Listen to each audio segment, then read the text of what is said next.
அகுசரம் with வேசனம் மதன சாஸ்திரம் மோகனம் வசீகரணம் பிரவாதம் காந்தவாதம் பைப்புடவாதம் கௌதுவாதம் தாடுவாதம் காவுரம் நட்டம் முட்டி ஆகாய கவனம் ஆகாய பிரவேசம் அதிசயம் இந்திர ஜாலம் மகேந்திர ஜாலம் அக்கினி தம்பம் சலதம்பம் சுக்குரதம்பம் கண்ணதம்பம் கலகதம்பம் திட்டித்தம்பம் பாக்கித்தம்பம் என்று போற்றக்கூடிய 64 கலைகளுக்கு அனுமதியான அந்த கலைவாணியின் பற்பால திருநாமத்தை முறையோடு தொழுது காரிய கர்த்தாவை எல்லாம் சாதித்தையும் பட்டு அப்பேற்பட சக்தியின் அருளாசியை முறையோடு வழங்கினாலும் கூட எல்லாம் உள்ள தாயோட ஆதிபரா சக்தி அந்த சக்திக்கு நமக்கு அந்த சித்தி அன்னுள்ள கிடைக்கும் உண்மையான முக்தியை தரக்கூடிய சக்தியை கண்டு அவளுக்கு செய்து வைத்தோம் தொண்டு நிச்சய கழகா உண்டு என்பதை நிலைநாட்டிக் கொண்டு எல்லாம் உள்ள வல்லப விநாயகர் பெருமான் அருளாசியால் கழகம் இறுதியை தொடரும் என்ற நோக்கத்தை ஆராய்ந்து கொண்டு அள்ளித்தரும் பிள்ளையாரை கும்பிடுவோமே அந்த ஆணை முகன் திருவடியை நம்பிடுவோமே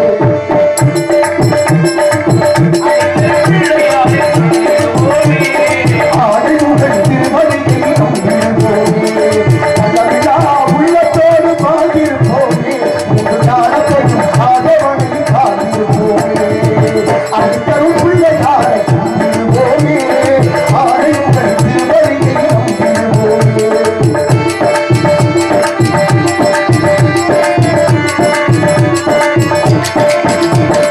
அன்னை தந்தை நமக்கு உலகம் என்றவள் மற்ற ஆசாரியமங்கள் அப்பாற்பட்டவள்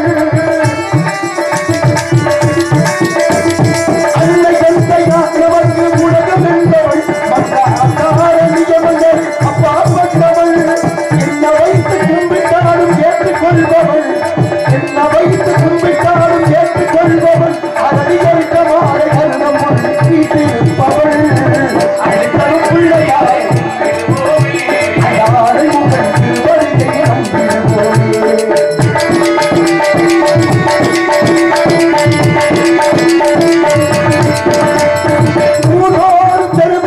வீட்டிருப்பவள் திறமுறை கோதம் குலகளை மாற்றி வைப்பவள்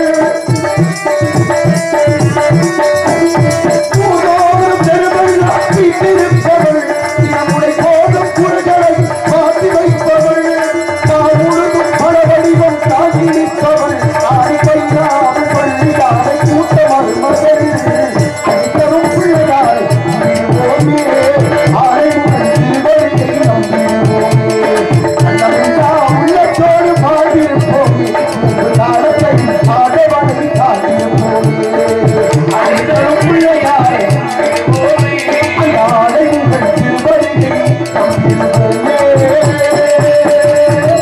என்று எல்லாம் உள்ள பெருமானது பிரபாதத்தை வழங்கி முதற்கண் விசாரணை எடுத்துக்கொள்ள சென்றாரும் எல்லாம் உள்ள தாயவள் இடத்துடைய பெருமையை நிலைநாட்டி கழகத்திற்குள்ள மார்க்கத்தை கொடுத்துக் கொண்டிருக்கிறார். தாயுடைய பிரபாதத்திற்கு முதற்கண் வணக்கம். சக்தியுடைய திருவையாளர் காசி விசாலாட்சி காஞ்சிபுர காமாட்சி எம்பெருமாள் குடிகுட முதலிகள் தாயவள் மீனாட்சி அந்த மீனாட்சியின் போரை பாடுவதற்கு முன்பாக கொண்டாடி எடுத்துக் கொடுக்கின்றனர். முன்னாடி நினைத்து போராட்டம் செய்த மாபெரும் கிராமத்தார்களுக்கும் இளைஞர்களுக்கும் நண்பர்களுக்கும் நண்பர்களுக்கும் எங்களது நெஞ்சார நன்றி முறையோடு தெரிவித்துக் கொள்கிறோம். நன்றி நன்றியான வணக்கம். அது மாதிரி இடத்துக்குள்ள பெருமைகளை கொடுத்து போனா கூட ஏதாவது சாகப்பட்ட இடமா இடத்துடைய பெருமைகளை சொல்லி இடங்காத அளவுக்கு பெருமை இருக்கு. இடத்தை வச்சு வாழ்க்கையில இன்பம் துன்பம் இரண்டரை கடந்தது வாழ்க்கை. இன்பம் மட்டுமே போனாலும் வாழ்க்கை இருக்காது. அதே சமயத்துல துன்பம் மட்டுமே போனாலும் இங்க வாழ்க்கை இருக்காது. ரெண்டுமே சரிவாதியா போடுமா. ரெண்டுமே சரிவாதியா இருந்தா மட்டும்தான் வாழ்க்கை பெருமை சுபிட்சமா இருக்கு. அப்படின்னா நல்லா இருக்குமா? ஆனா இன்னைக்கு என்ன பஞ்சாயத்து ஆகி போச்சு, நம்ம நல்லா இல்லைன்னா மக்கள் நல்லா இருக்க கூடாது அப்படின்னு எண்ணங்கள் உருவாகிட்டு இருக்கு. என்ன உருவாத்தான வாழ்க்கை அப்படி சிறந்து போகுது. அப்ப என்ன அர்த்தம், நமக்கு ஒத்த கண்ணு போனா எதிராளிக்கு ரெண்டு கண்ணு போன்ற எண்ணங்களை கூடிக்கிட்டே இருக்கா. எதுக்கு சொல்றோம்னா ஆரம்பத்துல பாருங்க கடவுள் பார்த்தாரு பரம்பரைய 3 பேர்த்த பிடிச்சு உலகத்துக்கு எப்பேற்பட்ட ஆளா உன்னை பெருமட்ட ஆளா மாத்துறேன்னு சொன்னாராம். அப்படி யாரா பரம்பரை ஏழை இருக்கான்னு பார்த்தா சுத்தி பார்த்து 3 ஏழையை பிடிச்சிட்டாரு. உனக்கு என்ன பாவம், எந்த வரமா இருந்தாலும் கேளு, எவ்வளவு பெரிய இடத்துக்கு நான் கொண்டு வரேன் கடவுள் சொல்ல முதலாளி வந்திருக்காரு. எனக்கு என்ன சாமி ஆசை, வாழ்க்கையில எனக்கு ஒரு சின்ன ஆசை இருக்கு. என்ன ஆசை, வாழ்க்கையில காசு பணங்கள்லாம் சம்பாதிச்சு ஒரு உயர்வான இடத்துக்கு போய் 4 பேர் மதிக்கிற மாதிரி பெருங்குண்ட ஆளா சீனாவுல போய் குடியிருக்கணும்னு ஆசை. சீனாவுக்கா போற, சரி போ அப்படின்னு அனுப்பி வச்சாரா. 2வது குடி உனக்கு என்ன ஆசை, எனக்கு என்னங்க சாமி ஆசை இருக்கு, வாழ்க்கையில பெருங்குண்ட செல்வந்தராகி பல தொழில் துறைகள்லாம் உண்டு பண்ணி நானும் உலகத்துல எல்லாரும் மதிக்கத்தக்க ஒரு ஆளா பெருங்குண்ட ஆளா அமெரிக்காவோட குடியிருக்கணும் ஆசை. அங்கேதானா போனமா போடான்னு அனுப்பி வச்சார். 2வது போயிட்டா. 3வது வந்திருக்கேன் உனக்கு என்ன ஆசை கேட்டதுக்கு அவன் சொல்லிக்க பாருங்க. இந்த போன மத்தியில 2 பேரு அவன் 2 பேர் திரும்ப இங்கே வரணும்னா என்ன அர்த்தம்? எவனையும் போக விடுறதுல அவனும் முன்னேறது இல்லை. அப்ப இப்படிப்பட்ட நோக்கம் இப்படி முன்னேறது, முன்னேற்றத்தை தடை பண்றது நம்மகிட்ட தான் இருக்கு. அது போல எந்த இடத்துல எப்படி செயல்பட தன்மையை தெரிஞ்சுக்கணும். அப்ப தனக்கு ஒரு பிரச்சனை அப்படின்னா அதை பெருசா பேசுறது, மத்தால ஒரு பிரச்சனைனா அதை அப்படியே கேட்டு போற இயல்பு தான் நம்மள்ட்ட இருக்கு. அப்ப இயல்பான நோக்கத்துல இருக்கும்.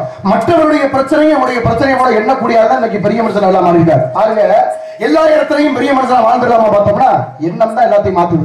எண்ணம் சரியா இருந்தா வாழ்க்கை சீரா இருக்கும். எண்ணம் சரியில்லைன்னு வச்சுங்களேன், எண்ணத்தை பண்ணா நல்லா இருக்காது. எண்ணத்தை பண்ணாலும் எண்ணம் சரியாக இருந்தா வாழ்க்கை எப்பொழுதுமே சிறப்பாக இருக்குமா. அப்ப நம்முடைய செயலும் சரியாக அமைந்தால் மட்டுமே வாழ்க்கை எப்பொழுதும் சீராக இருக்கும். அந்த சீரான பாதையை நிலைநாட்டுவதற்கு யார் அருள் தேவை என்று பார்த்தால் தாயவள் மீனாட்சியின் அருளை.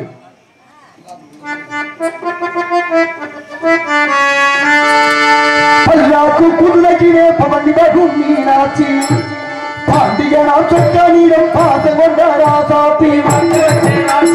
பல்லாக்கு புதுலகிலே பவனி வரும் மீனாட்சி, பாண்டியனா சொக்கனிடம் பாசம் கொண்ட ராசாத்தி. அழகுதோட முறுக்குள்ள அம்மா வந்தார தெருக்குள்ள அழகு வாழ கோயில் போட. பல்லாக்கு புதுலகிலே பவனி வரும் மீனாட்சி,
வணக்கம்.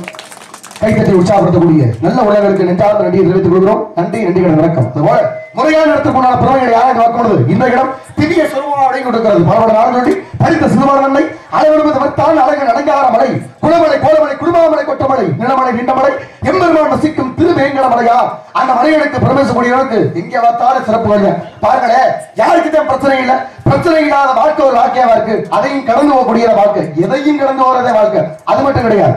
ஆயிரத்துல இருந்து பிரச்சனை, கடவுள்ல நாட்டு பிரச்சனை, அது கடவுள்ல வீட்டு பிரச்சனை, அது கடவுள்ல மாட்டு பிரச்சனை, அது கடவுள்ல நோட்டு பிரச்சனை. சரி, இத்தனை பிரச்சனை முடிஞ்சு வச்சு ஒரு முடிவுக்கு நம்ம வரும்னு பார்த்தோம்னா வந்தது கொரோனா பிரச்சனை.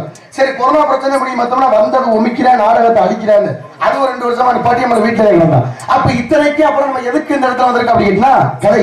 அந்த கலை மீது பற்றுள்ள காரணத்தினால அந்த கலைத்துறை வாழ்ந்து கொண்டிருக்கிறது. கலையையும் கலைஞர்களையும் ரசிக்கக்கூடிய மக்களுடைய ஆதரவு இருக்கிறதான் இந்த இடம் மேலும் மேலும் உயர்ந்து கொண்டிருக்கிறது. ஏன் இந்த கலைக்கு உண்டான மரியாதை சொல்லிக்கிட்டு இந்த கலைகளுக்கு உண்டான மரியாதை எங்கேயுமே கிடையாது. எந்த தொழிலை செய்தாலும் அந்த தொழில் மேல முழுமையான பற்றுதல் இருந்துச்சுன்னா அதற்கான வெற்றி கண்டிப்பா உண்டு. அது எந்த தொழிலாளர் இருக்குது. அப்ப செய்யக்கூடிய தொழிலை எப்பொழுதும் முதற்கன வணங்கணும். என்னைய பொறுத்தளவுல இந்த கலையையும் கலைஞர்களையும் என்றென்றும் மறவாத தன்மையுடையவனாக இருக்க வேண்டும். அதான் என்னுடைய முழுமுதல் பொருள். அப்ப அந்த அளவுக்கு சிறப்பா கத்துக்கிட்டு இருக்கா. ஏன் இந்த கலை மீது அவ்வளவு பெரிய பற்று இருக்கு அப்படின்ற 8 கட்ட கட்டப்பான ஒருத்தர் இருந்தார். அவ்வளவு ஒரு யாரு அப்படி பாடக்கூடிய சிறப்பு படைச்சாலும் ஒரு வம்பு வழக்கு ஒரு கொலை வழக்குல சிக்கிறார். கொலை வழக்குல சிக்கணும்னு என்னாச்சு அப்படி கேட்டீங்கன்னா, புதுசா ஒரு நீதிபதி அவரை கூப்பிட்டு விசாரிக்கிறார். அவருக்கு இந்த நாடகம் மத்த இதை பத்தி எதையுமே தெரியாது, புது மனுஷன். அப்ப அந்த ஆள் பார்த்திருக்காரு. உன் பேர் என்ன அப்படின்னு கேட்டாராம். அதுக்கு அவர் சொல்லிக்காரு, கிட்டப்பா. என்ன வேலை பார்க்கிற? நாடக கலைஞன் அப்படின்னாரு. அவர் நீதிபதி புதா இல்லையா, என்ன நாடக கலைஞன் ஒரு மாதிரி இழுக்கிறிய, என்ன இழுக்கிற ஒரு மாதிரி? கூத்தாடி தானப்பா, கூத்தாடி படைச்சுக்கிட்டு இருக்க, ஒரு கேவலமான படம் படைச்சுக்கிட்டு இருக்க, அதை போய் வெறும் பெருசா நாடக கலைஞன் எடுத்துக்கிட்டு இருக்க, சொல்லுப்பா கூத்தாடி சொல்லு அப்படின்னாரா. அவர் சொன்னாரா கிட்டப்பா, ஆமாங்க ஐயா நீங்க சொன்ன மாதிரி கூத்தாடி தாங்க ஐயா, ரொம்ப கேவலமான பழப்பத்தை, ஆனா எங்க அப்பா பார்த்த கேவலமான பழப்புக்கு நான் பார்த்து இந்த கேவலமான பழப்பை மட்டும் பரவாயில்ல ஐயா அப்படின்னாரா. அதுக்கு நீதிபதி கேட்டாரா, உங்க அப்பா அப்படி என்னப்பா வேலை பார்த்தாரு? அவர் உங்களை போல நீதிபதியான்னாரா. அப்ப என்ன அர்த்தம்? அப்ப நம்ம ஏதாவது சொல்ல முடியுமா? எதிர்நாட்டு மன்னர்களா இருந்தாலும் அந்த இடத்துல போய் சொல்லக்கூடிய தகுதி இருக்குமா? ஆனா எதுக்கு கிட்டப்பா சொல்ல முடிச்சுன்னா, அவர் அந்த கலை மீது விட்டிருந்த பற்று அவரை சொல்ல வச்சுச்சு. அதுபோல எந்த தொழிலா இருந்தாலும் அந்த பற்றுதல் இருந்தா தான் வாழ்க்கை சிறப்பா இருக்கும். இன்னைக்கும் எத்தனையோ மன்னர்கள் இருக்காங்க. இன்னைக்கு ஏன் மாமன்னர்கள் பேர் இருக்கு, மூவேந்தர்கள் உண்டு, சேர சோழ பாண்டியர்கள். இப்ப பாண்டிய மன்னர்கள் எடுத்துக்கிட்டீங்கன்னா எத்தனையோ பாண்டிய மன்னர் மதுரை ஆட்சி, சோழ மன்னர்கள், சேர மன்னர்கள், எத்தனையோ வெறும் குறுநில மன்னர்கள் எத்தனை வந்தாலும் மாமன்னர்கள் சொல்லக்கூடிய பட்டம் கிடைச்சது இந்த மருதபாண்டியருக்கு மட்டும்தான். ஏன் தெரியாம கொடுக்குறாங்க? ஏன் இந்த பட்டத்துக்கு சொந்தம்? அவ்வளவு பெரிய தகுதி என்ன? அப்பேற்பட்ட சிறப்பு அவர் என்ன செஞ்சார் அப்படின்னு பார்த்தோம்னா, ஒவ்வொருத்தருக்கும் ஒரு சிறப்பு இருக்கும். தடம் பதிய நடக்கக்கூடியவர்கள் மனிதர்கள், தடம் பதித்து நடக்கக்கூடியவர்கள் மாமனிதர்கள், வரலாறு படிப்பவர்கள் மனிதர்கள், வரலாறு படைப்பவர்கள் மாமனிதர்கள். அதுபோல பூ உலகில் என்றும் வரலாறு படைத்து தண்ணீரான தலைவராக திறந்து கொண்டிருக்கிறார்கள். ஏன் அதை சொல்ற நேரத்துல காளையார் கோவில பெருமையா கட்டிக்கிட்டு இருக்காங்க. அப்ப இந்த காளையார் கோவில கட்டும் பொழுது அந்த இடத்துல பெருமைக்குரிய ஒரு தேர் செய்யணும். தேர் செய்யறதுக்கு தகுதியான மரங்கள் மருத மரத்துல செஞ்சா சிறப்புன்னு சொல்றாரு ஆசாரி. அங்க இருந்த ஆசாரி குப்பமுத்து ஆசாரி, அவர் சொல்லி அனுப்புறாரு. அப்ப இந்த காளையார் கோவில பெருமைக்குரிய மரத்தினால செய்யணும். மருத மரம் எங்க இருக்கு தேடி பார்த்தா பக்கத்துல திருப்பூரத்துல இருக்கு தெரிய வருது. அப்பதான் ஏவலாளி எல்லாம் வர்றாங்க. வந்து இந்த மாதிரி இந்த மரத்தை கொடுமா, அரசருடைய ஆணைக்கிழங்க கொண்டு போய் சேர்க்கணும், தேர் செய்யறதுக்கான்னு சொன்னாங்க. கொடுக்க முடியாது, சத்தியமா தர முடியாது, இந்த மரத்தை கொடுக்க முடியாதுன்னு சொல்ல. திரும்ப சொல்லி பாக்குறாங்க, மன்னருடைய ஆணை எங்க இருந்தாலும் கொண்டு வர சொல்லி இந்த மரத்தை கொடுங்கமான்னு சொல்ல. அது அதுவும் நல்ல ஒரு காரியத்துக்காக போது, அதனால கொடுங்க, தட்டாம கொடுங்க, எங்களால கண்டிப்பா முடியாது, இந்த மரத்தை கொடுக்க முடியாதுன்னு சொல்லி அனுப்ப. சரி அவர் போயிட்டார். விஷயம் தெரிஞ்சு இதை கேள்விப்பட்டு இந்த மரம் நல்ல மரமா இருக்கு, இருந்தாலும் நம்ம கொடுக்க மாட்டான்னு சொல்ல. அப்ப மருதுவாண்டியர்களே கேள்விப்பட்டு இங்க வர்றாங்க. ஏமா கொடுக்க முடியாதுன்னு சொல்றீங்க? நல்ல ஒரு காரியத்துக்கு தேர் செய்யறக்காக போது கொடுக்க வந்தானே அப்படின்னு மருதுவாண்டியர்கள் கேட்க. ஆனா வந்துன்றது மருதுவாண்டியா அந்த அம்மாவுக்கு தெரியாது. அப்ப அந்த அம்மா என்ன சொல்றாங்க, இந்த மருது மரங்களை கொடுக்க மாட்டேன்னு ஏன் சொல்றேன்? கொடுக்க மாட்டேன்னு சொல்ற ஒரு காரணம் இருக்கு. இந்த மரங்கள் ரெண்டையும் நான் சாதாரண வெறும் மரங்களாக வளர்த்தவில்லை. நாட்டினுடைய மன்னர் மருதுவாண்டியருடைய நினைவா இந்த மரத்தை நான் வளர்த்து வந்துட்டு இருக்கேன், அதனாலதான் இந்த மரத்தை கொடுக்க மாட்டேன் அப்படின்னு சொன்னாராம். அப்ப வந்தது மருதுவாண்டி அவருக்கே தெரியல. அப்பதான் அவர் சொன்னாரா, வந்ததே நாங்களாமா, மருதுவாண்டி நீ பாத்திருக்கா இல்லையா? கிடையாது. அப்ப நான் தான் அந்த மருதுவாண்டியர். அப்ப முகமே தெரியலன்னா ஒருவேளை பட்டுகள் அவ்வளவு ஆர்வம் இருக்குது. அப்ப இந்த ஆர்வம் தான் இவர்களை அடுத்த ஒரு இடத்துக்கு கொண்டு செல்லுது. சரி, அந்த அம்மாவுடைய பற்று கிடங்க அந்த மரத்தை வெட்ட வேணாமியா அப்படின்னு சொல்லிட்டு வேற ஒரு மரத்தினால செய்யறாங்க. அப்ப வேற மரத்துல வந்து ஒரு தேர்தலை செய்யும் பொழுது அப்பதான் ஒரு தெய்வ சிலை செஞ்சு கொண்டிருக்கும் போது சின்ன ஒரு சீர்திருத்தம் ஒரு உடஞ்சு போயிருக்கு. அப்பதான் பார்த்தாரு ஆசாரி, ஆகா தெய்வ சிலையில சின்ன சீர்திருத்தம் ஏற்பட்டு போச்சு. இந்த சிலையில ஏற்பட்ட மாற்றத்தினால, இந்த சிலையில நடந்த ஒரு சின்ன விபரீத செயலால மன்னருடைய உயிருக்கு ஆபத்துன்னு தெரிஞ்சு வச்சு. அப்ப சிலையில ஒரு சின்ன சீர்திருத்தம் வந்த காரணத்தினால யார் இந்த தேர்ல முதல்ல வளம் வருகிறார்களோ அவர்கள் உயிருக்கு ஆபத்துன்னு இந்த பெருமைக்குரிய தேரை செஞ்சு குப்பமுத்து ஆசாரிக்கு தெரிஞ்சு வச்சு. சரி சொல்லி ஒரு வழியா தேரை செஞ்சு முடிச்சுட்டாரு. முதல்ல யார் ஊர்வலம் போறாளோ அவங்க இறப்பான்னு இவர் தெரியுமா இல்லையா? அப்பதான் பார்த்தாராம், பெருமைக்குரிய ஒரு தேரை செஞ்சுட்ட ஆசாரி அவர்களே, உனக்கு என்ன வேணாலும் கேள்வி மருதுபாண்டியர்கள் சொல்ல. பார்த்தா இவர் சொல்லியிருக்காரு. இந்த ஆசாரி குப்பமுத்து ஆசாரி என்ன சொல்றாரு, இந்த தேர்ல நான் இன்னைக்கு மன்னரா நான் தான் மலம் வரணும்னு கேட்கிறேன். அப்ப நான் தான் மலம் வரணும் கேட்கிறேன், இப்படி ஒரு வார்த்தை கேட்பேன், இப்படி ஒரு வார்த்தை கேட்பான்னு எதிர்பார்க்கல. இதனால் கொடுத்த வாக்க மீற முடியுமா? வாக்கு எப்பயுமே சுத்தமா இருக்கணும், கொடுத்த வாக்க மீறக்கூடாது. அதனால ஒண்ணும் பிரச்சனை இல்லை, நீனே மன்னரா ஊர்வலமா வாப்பான்னு சொல்ல. அப்பதான் அந்த ஆசாரி ஊர்வலமா வந்துகிட்டு இருக்காரு. தேர்ல ஏறி வர்றாருன்னா என்ன அர்த்தம்? அவர் ஊராட்சி செயலாளர் பதவியை விட்டு கொடுக்கவே 1000 மஜாத்தாய் போயிட்டு இருக்கு. அவர் என்னன்னா அந்த நாட்டில் எனக்கு கிடைக்கக்கூடிய முதல் மரியாதை மன்னர் மரியாதையை விட்டு கொடுத்து நீ போனா அனுப்பி வச்ச விட்டு கொடுக்கக்கூடிய மனப்பான்மை படுத்தவர்கள் பாவனர்கள் மருதுவாண்டியர்கள், அப்பேற்பட்ட சிறப்பானவர்கள். அப்ப அவர் பாருங்க இந்த தேர் ஊர்வலம் போயிட்டு இருக்காரு. அப்ப ஊர்வலமா போகும்பொழுது என்னாச்சுன்னா ஒரு குறிப்பிட்ட இடத்துக்கு மேல தேரோட நிலை தரமாறி குப்பமுத்து ஆசாரி தேர்கல்ல விடுத்து இறக்கும் தருவாயில கிடக்கிறார். அப்பதான் மன்னர்கள் ஓடி வந்து தூக்குறாங்க. ஆகா நாங்க கொடுத்த நேரமா அப்படி உயிருக்கு பச்சமா அப்படி கிடக்குறீங்க கேட்கும் போது அப்பதான் அவர் சொன்னாரா, இல்ல மன்னரே நீங்க வருத்தப்படாதீங்க, இந்த மாதிரி முதல்ல யாரு வளம் வருகிறாரோ உயிர் போன்ற விவரம் எனக்கு முன்னாலே தெரியும். நீங்க இந்த தேர்ல போயிருந்தா உங்க உயிர் போகக்கூடாது, என்னுடைய உயிர் போனாலும் நாட்டினுடைய மன்னர்கள் உயிர் நிலைத்து நிற்க வேண்டும் அப்படின்னு சொன்ன ஒரு வரலாற்று படைத்த மக்கள் வாழ்ந்த ஒரு புண்ணிய பூமி. ஏன் சொல்ற அப்படி கேட்டீங்கன்னா, மக்களுக்காக மன்னரும் மன்னருக்காக மக்களும் விட்டுக் கொடுக்கக்கூடிய வாழ்ந்தவர்கள் நாடு இந்த நாடு. அப்படிப்பட்ட புனிதத்தினாலதான் இன்ன வரைக்கும் பிரபேதத்த தேரும் இருக்கு, குப்பமுத்தாசாரிக்கு சிலை இருக்கு, உலகமே போற்றக்கூடிய தலைத்தொகை இருக்கக்கூடிய காளையார் கோவில் தமிழனின் பெருமையை பறைசாற்றக்கூடிய அற்புதமான ஒரு கோவிலாக இருக்கிறது. அப்பேற்பட்ட காளைகளாக வாழ்ந்தவர்கள் மருந்தவர்கள் அவருடைய பெருமையை பாடுவதில் பெருமை கொள்கிறோம். நாம் காளையரா தட்டு காளையா காளையரா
பெருமைகள்லாம் பாடி பாதமணி நிறுத்தக்கூடிய சிறப்படி சேர்க்கக்கூடிய பெருமை இருந்தாலும் கதையின் சாராம்சத்தோடு சொல்லக்கூடிய நோக்கம் இருந்தாலும் ஏதோ பெருமைக்குரிய சத்தம் ஒன்று கேட்டுக்கொண்டிருக்கிறது. என்ன காரணம்? அது பெருமையான சாதிகள் பெருமைக்குரிய பெண்ணு எத்தனையே சத்தத்தை கழிப்பட்டா இந்த மாதிரி காலத்தை நான் வட்டாரத்தை இதுவரைக்கும் காணும். அப்படிப்பட்ட சிறப்புக்கு சொந்தக்காரி பெருமையான வள்ளி, மாணிக்கவள்ளி, மதுரவள்ளி, சுந்தரவள்ளி, நீலவள்ளி, பவனவள்ளி, சண்முகவள்ளி, முருகவள்ளி, அத்தனை வள்ளி மிஞ்சக்கூடிய பெருமையான வள்ளியா இருக்கானா சாரப்பட்ட வள்ளியா அந்த பொண்ணு பெருமை தரக்கூடிய சிறப்பு. நான் கூட நினைச்சேன் வந்தாரத்துல வள்ளி மட்டுமே அழகு, மத்த யாருமே அழகோ இல்லைன்னு நினைச்சேன். வள்ளி மட்டுமே அழகு, கூட வந்து பார்த்தா குள்ளி அதுவும் தனிப்பட்ட பெருமையான அழகாத்தான் இருக்கும் போல பெருமையான சிறப்பு. கரும்புதே இன்னைக்கு பார்த்தோம்னா கொடுத்தாலையா சேர்ந்து இருக்கு அம்புட்டு இடத்தோட மகிமை எடுத்தேன்னு சொல்றது. அப்ப சிறப்பான இடத்துல எல்லாம் கூட்டு குடும்பமா சிரிச்சு வாழ்ந்துகிட்டு இருக்காங்க. சிரித்து வாழ வேண்டும், பிறர் சிரிக்கும்படி வாழ்ந்தார். நம்ம 4 பேரை பார்த்து சிரிக்கிற மாதிரி இருந்தா நல்லா இருக்கா, இல்ல நம்ம 4 பேர் பார்த்து சிரிக்கிற மாதிரி தான் நல்லா இருக்குமா? அப்ப எங்க சிரிக்கின்ற கண்ணோட்டங்கள் கூட வேணும். 4 பேர் நிக்கிற இடத்துல போய் எக்காரணோட அழுகக்கூடாது. 4 பேர் நிக்கிற இடத்துல போய் அழுதோம்னா பெருமோட நடிப்புக்காரன் சொல்லிவிடுவாங்க. யாருமே எல்லா இடத்துல போய் சிரிக்க கூடாது, சுத்த பைத்தியக்காரன மாதிரி தெரிஞ்சுவாங்க. அப்ப எங்க சிரிக்கணும் எங்க அழுகின்ற தன்மையை கூட தெரிஞ்சுக்கணும். அதனால முன்னோர்கள் சொல்லி வைத்தார்கள், இன்பத்தில் சிரிக்கக்கூடியவன் அதிர்ஷ்டசாலி, துன்பத்தில் சிரிக்கக்கூடியவன் ஞானி, கண்ணனுடன் சிரிக்கக்கூடியவன் காரியவாதி, தெரிந்து சிரிப்பவன் நடிகன், தெரியாமல் சிரிப்பவன் ஏமாறி, நிலை உணர்ந்து சிரிப்பவன் நிதானமானவன், நிலை உணராமல் சிரிப்பவன் நிதானமற்றவன், ஓயாமல் சிரிக்கிறவன் பைத்தியக்காரன், உட்கார்ந்து சிரிப்பவன் சோம்பேறி, உழைப்பில் சிரிக்கக்கூடிய மட்டுமே மனிதன் வகைப்படுத்த கொடுக்கக்கூடிய தாய் திரு தமிழ்நாடு நம்முடைய நாடு. அதனாலதான் எந்த இடத்துல எந்த தமிழ்ல எதை பேசணும் தெரிந்து கொள்ளக்கூடிய பக்குவத்தை நம்ம வளர்த்துக்கணும். சில பேர் வாங்களே எந்த ஒரு கண்ணோட்டத்துல எது நடப்பு யதார்த்தம் எதுன்னு புரியாம பேசுறது. கொஞ்சம் காசு வேணா கூடுனா கொஞ்சம் பேச்சு மூடும். எப்படி தம்பி நம்மகிட்ட உள்ள செல்வாக்கு மாதிரி இந்த உலகத்துல வேற யாருமே இருக்க முடியாது. என்னென்ன சொல்றீங்க? அம்படி பெரிய செல்வாக்க ஏன் தம்பி ஏற்கிறிய? அம்படி சொத்து மதிப்பு தம்பி சும்மா கிடையாது. நரிக்குடிக்கிட்ட ஒரு 200 ஏக்கர் வாங்கி போட்டிருக்கேன், மதுரை கிட்ட ஒரு 300 ஏக்கர் வாங்கி போட்டிருக்கேன், பரவாயில்லையே மண்டல் நகர்ல ஒரு 50 ஏக்கர் வாங்கி போட்டிருக்கேன். இவர் சொல்ல மண்ணு அவனை பார்த்து நினைச்சு சொல்லுமா, சொன்னா சொல்லிட்டு போய் அவருதான் அவங்க தாத்தனை நான் வாங்கி போட்டிருக்கேன், அது அப்பனை நான் வாங்கி போட்டிருக்கேன், இன்னும் 2 வருஷமா 3 மாசமா அவனை நான் வாங்கி போட போறேன். எல்லாம் தெரிஞ்ச மண்ணு அமைதியா சொல்லுது. ஒரு மண்ணு தெரியாம நம்ம அடிச்சுக்கிட்டு வெட்டிக்கிட்டு குத்திக்கிட்டு கத்திக்கிட்டு கதறிக்கிறோம். அப்ப என்ன அர்த்தம்? வாழ்க்கையுடைய சூழ்நிலையை உணர்ந்து கொண்டதனால் மண்ணு எப்பயுமே அமைதியா இருக்குதான். அப்பரோட திறமைகளான உலகத்துல நம்ம எதை சேகரிக்க வேண்டும் எப்படி இருக்க இந்த உலகத்துல மனுஷனா மாறதுக்கும் பெரிய மனுஷனா மாறதுக்கும் ஒரே வித்தியாசத்தை வார்த்தைகளை யாரு நிதானமா கற்றுக்கொள்கிறார்களோ அவர்கள் எல்லாம் பெரிய இடத்துக்கு போக முடியும். இந்த வார்த்தை சரிவரோ இல்லைன்னு வச்சுக்கலே எவ்வளவு ஒரு யாரா கீழே வந்துருவாங்க. அப்ப இந்த வார்த்தைகளை முறையாக கற்றுக்கொள்ளக்கூடிய ஒரு நல்ல உள்ளமா இருக்கணும். ஏன் சொல்றேன்? வார்த்தைன்றது ஏணி மாதிரி. ஏணி என்ன பண்ண ஏற்றி விட போன போக்கில் இறக்கி விடும். அது மாதிரிதான் வார்த்தை நல்ல உச்சகட்டத்தில் கொண்டு போய் வைக்க, வார்த்தை சரியில்லைன்னா போன போக்கில் அப்படியே கீழே இறக்கி விட்டுரும். இதுதான் இந்த வார்த்தைக்கு உண்டான மதிப்பு. அப்பதான் பாருங்க இந்த பல்லு இருக்கு பாத்தீங்கன்னா 32 பல்லு மாத்த நாக்க சொல்லிச்ச நாக்கு நீ ஒத்த ஆளு தனியாரு எங்களை பகச்சுக்கிறாத. ஒருவேளை நீ பகச்சுக்கிட்ட 32 பேரும் சேர்ந்து ஒரு அமுக்கு அமுக்குனா நாக்கு நீ காலிடுச்சா. அப்பதான் இந்த நாக்கு சொல்லிச்சா நீ சொல்றதெல்லாம் உண்மைதான்ப்பா நான் தனியாடுதேன் இருந்தாலும் நான் ஒத்த வார்த்தையை மாத்தி பேசினேன் நீ 32 பேரும் காலிடுச்சா. எவனாவது ஒருத்த வார்த்தை தடுமாறி வச்சுன்னா உன் பள்ளத்தாண்டா உடப்பிட்டு வாங்க. அப்ப என்ன அர்த்தம் வார்த்தைகளை சீரும் சிறப்பாக கையாள வேண்டும் அப்படி இருந்தா பெருமை இருக்கு. அதனால குறை உலகத்துல 1000 பேர் சொல்றத மனுஷனா பிறந்த குறை சொல்லாத ஆளே இருக்காது. குறை சொல்றதுதான் மனிதனுடைய இயல்பு. குறை இல்லாமல் மனிதன் கிடையாது, குறை இல்லாதாலும் மனுஷனே கிடையாது. வாழ்க்கையில சின்ன சின்ன குறைகள் தான் இருக்கும். அந்த குறைகளை பரிசுப்படுத்தி வந்தோம்னா அந்த வாழ்க்கையே இருக்காது. பாருங்களே ஆரம்ப காலகட்டத்தில் மனுஷன் ஒரு கிளியை பார்த்து சொல்ல கிளியே உன் மூக்கு பார்க்க கொஞ்சம் லட்சணமா இருக்கட்டும் இன்ன வரைக்கும் நீ எங்கேயோ வேறு பண்ணலாம். மயிலை பார்த்து சொல்ல மயிலே ஒரு தோல் இருக்க அளவுக்கு உன்னுடைய சத்தம் மட்டும் கொஞ்சம் இனிமையா இருக்கட்டும் இன்ன வரைக்கும் நீ எங்க வேறு பண்ணலாம். அணியை பார்த்து சொல்லலாம் அணியே உன் குட்டையான உருவத்துக்கு நீ மட்டும் கொஞ்சம் வளர்ந்திருந்த இன்ன வரைக்கும் நீ எங்க வேறுப்பேன்னு சொல்ல. இது எல்லாம் ஒண்ணு கூடி மனுஷனை பார்த்து சொல்லிச்சா இப்படியே எங்க குறைய பார்க்காம இருந்தா வரைக்கும் நீ எங்கே வேறுபட அப்படி என்ன அர்த்தம். ஊரா குறைய ஃபுல்லா நம்ம பார்த்துட்டு கடைசியில் நம்ம குறைய துடைக்காம நம்ம இருந்துகிட்டு இருக்கோம். அதாவது வாழக்கூடிய வாழ்க்கையில குறை சொன்னவர்களை இரண்டாவதாக பார். சொல்லப்பட்ட குறை உன்னிடம் இருக்கிறதா என்பதை முதலில் பாருங்க. தாரக மந்திரத்தோட நம்ம உள்ள குறைகளை நாம் திருத்திக் கொள்ள வேண்டும். குறை இல்லாமல் மனிதர் கிடையாது. அப்புறம் தன்னை அறிந்து கொண்டு சத்தம் வரக்கூடிய திசையை பார்த்தோம்னா பெண்ணாகப்பட்டவள்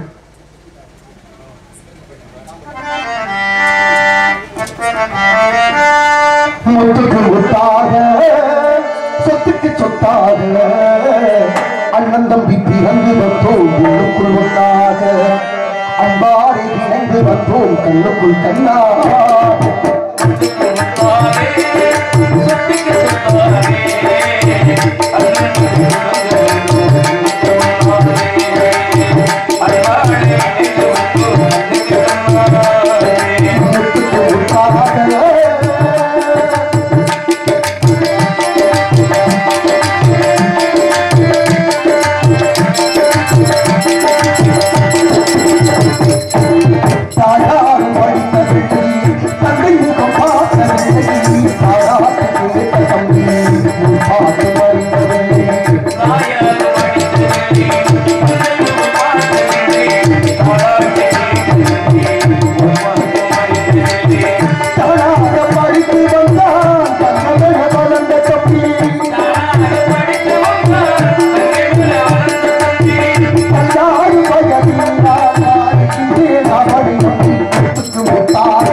பெருமைக்குரிய பகுதி பதிகளுடைய சிறப்புகளை ஆராய்ந்து பார்க்கும்போது என்னைக்கு மாறுகளே பழசு எப்பயுமே புதுசாத்தே இருக்கு.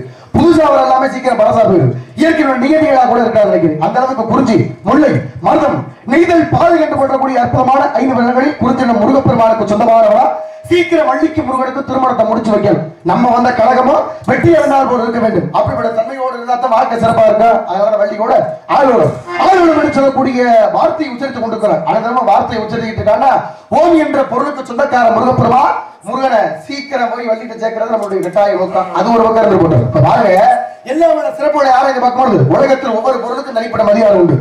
இருக்கக்கூடிய விஷயத்துல தப்பு ஒரு ஆள் பண்ணுவா, தண்டனை ஒரு ஆள் அறிவிக்கும். இது உலகத்துல நியதியாக இருக்கு. அப்ப என்ன அர்த்தம், இயல்பாகவே மாற்றக்கூடிய பிரச்சனைகள் பல தரங்கள் இருக்கு. என்னைக்குமே புத்தகம் அமைதியாக இருக்கும். புத்தகம் அமைதியாக இருக்கும். படிச்சாலும் உள்ள ஆட்டம் போடும். காசு பண்ண எப்பயுமே அமைதியாக இருக்கும். வச்சிருக்காலும் உள்ள ஆட்டம் போடும். பாட்டுல எப்பயுமே அமைதியாக இருக்கும். குடிச்சாலும் உள்ள ஆட்டம் போடும். பொண்ணு எப்பயுமே அமைதியாக இருக்கும். தூக்கி ஒரு ஆள் கூட ஆட்டம் போடும். இதுக்கு போல ஏற்குமாறு வச்சா தலையெடுத்து கொண்டு போய் பேர வச்சாங்க தெரியும். அப்ப இத்தனையும் மாறாக நடந்தாலும் நான் ஏன் மாறாம இல்லாம இருக்கேன்? மாற்றம் உண்டே உலகத்துல மாறாது. அதான் மாறிக்கிட்டு தானே இருக்கு. நம்மளுக்கு புதுசாக மாத்திரம் அப்ப எல்லாமே இருக்கக்கூடாது. மாத்திரம் மொத்தத்துல ஏமாத்திரம் போயிடக்கூடாது. அப்ப ஏன் மாத்திரம் அந்த விஷயங்களோட நம்ம மாற்ற வேண்டும். அப்ப கார்த்திகை தீபம்லாம் இருக்கு. பிரமையான இடத்துல நம்ம வந்தோம்னா இருண்ட வீட்டுக்கு வெளிச்சம் போட வெளிச்சத்தை கொடுத்து நல்ல ஒரு கருத்துக்களை கொடுக்க வேண்டும். அவன் வெளிச்சம் கொடுக்கணும்னா ஏன் சொல்லிக்கிட்டு இருக்கா? எல்லாரும் கார்த்திகை தீபத்துல நாளைக்கு கார்த்திகை ஏற்றி எல்லாமே பிறகுண்ட தீபம்லாம் வழிபாடெல்லாம் பண்ணி பிறகு கொடுக்குறான். வெறும் தீமை ஏற்றுறது மட்டும் அவருடைய நோக்கம் இல்லை. அப்ப நோக்கத்தின் பின்னணியாக வெளிச்சத்தை கொண்டு வந்தோம்னா இதுக்கு சாதாரண ஒரு விஷயங்க. ஒரு தீபத்துல விளக்கை ஏற்றலாம் அப்படின்னு கேட்டீங்கன்னா விளக்கை ஏற்றும்போது நமக்கு என்னென்ன தேவைப்படுது? அடிப்படையான தேவை முதல் என்ன தேவைப்படுது? ஒரு திரி தேவைப்படுது, ஒரு தீ தேவைப்படுது. இது மூணு இருந்தாலும் ஒரு விளக்கை ஏற்றி நம்ம சொல்லிச்சிடலாம். ஆனா நான் சொன்ன மூணு மனசுக்குள்ள இருந்துச்சுன்னா நம்மளே உலகத்துக்கே விளக்கா மாற முடியும். இது எப்படி சாத்தியம் அப்படின்னு கேட்டீங்கன்னா ஒரு விளக்கை ஏற்றுவதற்கு என்ன தேவைப்படுது? திரி தேவைப்படுது, தீ தேவைப்படுது. மூணு மனசுக்குள்ள இருக்கும் பொழுது உலகத்துக்கு விளக்க நம்ம மாறுவோம்னா நான் சொன்ன வார்த்தையை சொல்லி பார்த்தாக்க அதுக்குள்ள சூட்சம் அடங்கி இருக்கு. என்ன தேவைப்படுதுன்னு சொன்னேன். என்ன தேவைப்படுது? திரி தேவைப்படுது, தீ தேவைப்படுது. என்ன திருத்தி என்ன திருத்தி என்ன திருத்தி என்ன திருத்தி என்னை திருத்திக் கொள்ளும் பொழுது நான் மற்றவருக்கு விளக்காக மாறுகிறேன் அப்படிங்கிற அடிப்படை தத்துவத்தை கொடுத்ததனுடைய நாடு. அதனால நன்றிகள் வணக்கம். அவ்வளவு பிரமையான உள்ளங்கள் வைத்த இடத்துல எந்தெந்த செய்திகளை கொண்டு சேர்க்க வேண்டிய நட்பண்புகளோடு இருந்தாலும் புண்ணான இடத்திற்கு புறத்தை சென்றாலும் பணம் இல்லாதவருக்கு வாழ்க்கை நிலையில்லாத புகழ் பணத்துறை மதிப்பை இருந்து செயல்பட வேண்டும். அருளாருக்கு உலகம் இல்லை, பொருளாருக்கு உலகம் இல்லை. அருளும் உலகம் இல்லாதவருக்கு வாழ்க்கையில் எந்த உலகம் நிலையான உலகம் கிடையாது. வாழ்க்கையில பணத்தை சம்பாதிக்கிறது குண்டூசியை வச்சு பள்ளம் தோன்ற மாதிரி ரொம்ப கடுமையான காரியம். குண்டூசியை வச்சு தோண்டி நம்ம என்னைக்கு முன்னேறி இங்க வரும். அதே குண்டூசியை எடுத்து பருவனை உழைக்கிற மாதிரி செலவழிக்கிறது உழைச்சு கொள்ளலாம். ஆனா வாழ்க்கையில சேகரிப்பது ரொம்ப கடுமையான ஒரு காரியம். அதை முறையா சேகரிச்சு இன்னைக்கு பாத்தீங்கன்னா ரூபா நோட்ல யாருடைய புகைப்படம் இருக்கு? காந்தி தாத்தாவோட புகைப்படம் இருக்கு. இதுல என்ன சூட்சம் கேட்டீங்கன்னா 20 ரூபாய் தாள்ல ஆரம்பிச்சு 100 ரூபாயில இருந்து 200ல இருந்து 500 1000 வரைக்கும் காந்தியுடைய புகைப்படம் ஒரே மாதிரி இருக்கும். ஒரே மாதிரி சிரிப்பு. அதே சிரிப்பு 20 ரூபாய் நோட்டு இருக்கா அதுல ஒரு சிரிப்போ, 2000 ரூபாய் நோட்டு இருந்தா அதுல ஒரு சிரிப்போ கிடையாது. எல்லா நோட்லயும் காந்தி புகைப்படம் ஒரே மாதிரி சிரிப்பு. ஆனா நம்ம மட்டும் அப்படியே ஏற்குமாறா இருப்போம். 20 ரூபாய் நோட்டை பார்த்தா அதுல ஒரு சிரிப்பு, 50 ரூபாய் நோட்டை பார்த்தா அப்போ ஒரு சிரிப்பு, 100 ரூபாய் நோட்டை பார்த்தா அதுல ஒரு சிரிப்பு. அப்ப ரூபா தாளோட மதிப்பை பார்த்து நம்ம சிரிப்பு மாறுது. எந்த நோட்டுலயுமே சிரிப்பு மாறாம ஒரே மரங்கள் அவரை கொண்டு அங்க வச்சிருக்காங்க, நம்மளை கொண்டாந்து இங்கே பண்ணி வச்சிருக்காங்க. அதனால நோட்டுக்கு பாடுபட்ட காலமா மாறி நாட்டுக்கு பாடுபட்டெல்லாம் முடிஞ்சு வச்சு. அதனால தன்மை கிழங்கு பணத்தோட தன்மை பணம் நம்புகிறே குணம் குப்பையிலே இதை பார்த்து அறிந்து நடக்காதவன் மனிதன் இல்லே, இதைக்கும் மனிதன் இல்லே.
வேண்டும். பெருமைக்குரிய காவலாளியின் ஓசை சத்தம் கேட்டுக் கொண்டிருக்கிறது. அவர் யார், அவருக்கு இடத்திற்கு என்ன சம்பந்தம் என்பதை அறியக்கூடிய நோக்கம் வந்தாலும் கூட துன்பம் பொற்றி அந்த மக்கள் இந்த